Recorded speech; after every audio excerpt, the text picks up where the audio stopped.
Prince.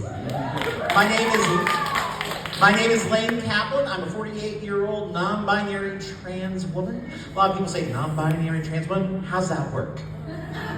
I am 100% authentic woman, 20% guy, and 200% fuck you. Do not lecture me on how percentages are made at work.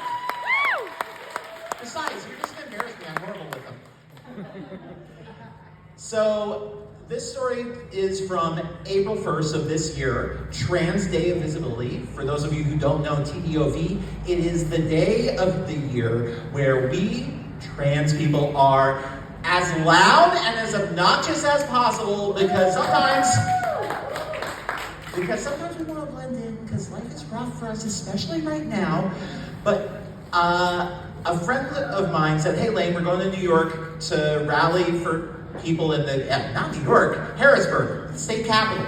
We get to the rotunda, and if you've ever been to the rotunda at the Capitol, beautiful frescoes, gorgeous ceilings, absolute garbage for the sound. I was standing up on the steps, holding up a sign saying, protect trans kids, and I couldn't hear a goddamn word for 90 minutes. Alec from Nipa Stands Up was speaking, and he was my shaman, and he gave me so much motivation. And we got out afterwards and hit the state legislative offices. The Senate was voting on a couple bills in the session. SB 9 is a bill specifically dealing with trans kids, banning them from being their authentic selves in sports and many other school activities. And this bill was garbage. Now, growing up as a queer Jewish kid, gym class was the absolute worst nightmare. I got tackled so many times in basketball games. How's that work? The locker room was an absolute nightmare. Shirts versus skins. I knew something was horribly wrong. Oh my God, it was a nightmare. So, and it was the worst part of the school year, and I don't want kids today to have to go through the same garbage that I did so many years ago, back when Buffalo roamed the earth. Sorry, dinosaur. So, we went to two Senate offices of women who ended up being co-sponsors of this garbage ban, and we were barking up the wrong tree. Then we got to Marty Flynn's office. For those of you who live locally, Marty Flynn is our state senator, and we had heard he's a Democrat, and he was planning to vote for the ban. Yeah, I know. So, Alec took point for the previous two and just ran to a brick wall, and I told him, I'm gonna take point on this one. Give this to me. Because he comes to Scranton Shakes Festival, I do front of house stuff for them, I've scanned his tickets for 2 years, he knows how I dress, I'm not fucking subtle. And I'm gonna give him a goddamn piece of my mind.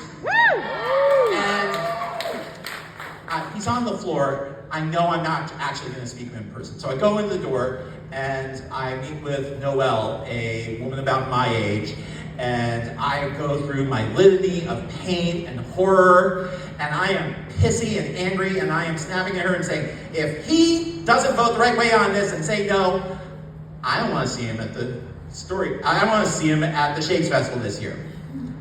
I don't actually make executive decisions for that. I shouldn't have said that. Sorry, Mom. She's a trigger. And so I was going through, and I got all of my rant out because I had been stewing for half an hour. And I paused and caught my breath, and I looked at Noelle. And I was expecting to see a stonewall, because legislators and legislative aides get yelled at all the time. I was expecting her to be just totally pristine and cool, but she had a pained look on her face. She was feeling it, and I was kind of taken aback, because I felt like I had done harm to her. And then I looked at her phone. She held up her phone nervously, and I looked at the back of it, and there was this Lisa Frank rainbow glittery design, and I saw a sticker on it that said, protect trans kids. And then I looked at her desk, and I saw 8 or 10 family photos, all facing her, and so that Marty could go see them. I cussing out a trans parent. So I immediately said, "Hey, I like your phone." And she was like, "You went off on me and you're saying that?" And I pivoted and I showed as much compassion as I could. And I said, "God, we both are trying to do our best and you are doing your best to try to convince your boss.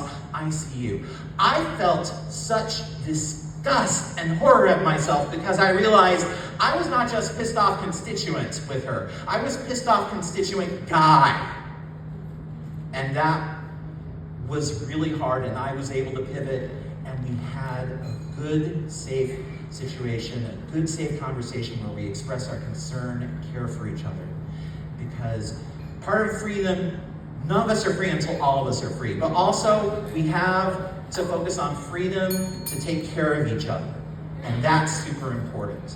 And we need to stay together as a community during this garbage time. Thanks so much. Happy Pride.